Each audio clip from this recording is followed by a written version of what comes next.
Their appeal against that 5-point deduction for fielding an ineligible player will be determined this week.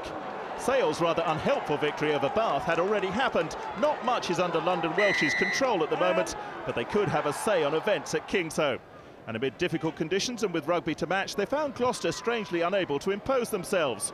Gordon Ross, deputising for the injured Gavin Henson, edged Welsh ahead on the penalty count. Most of the 14,500 there will have forgotten the first half by the time they drove home, but at least it ended with the home side on terms. Freddie Burns wasn't to enjoy a perfect day from the tee, but he did slot the ones that mattered.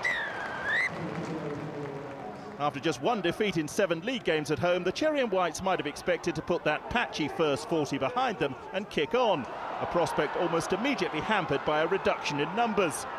As Welsh surged on, Gloucester wing Johnny May knocked on deliberately.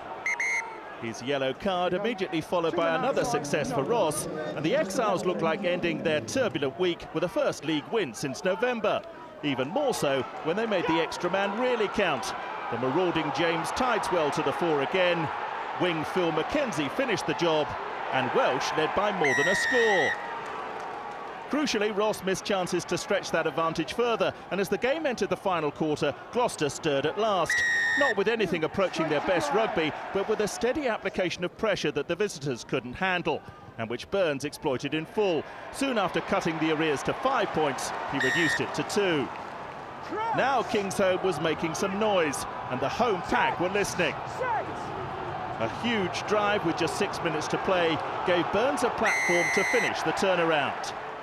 Gloucester's relief at the outcome will have already given way to a realisation that they'll need rather more at home to Quins next Friday. For London Welsh, another day, another setback. Whatever happens off the field this week, the rest of their season won't get any easier.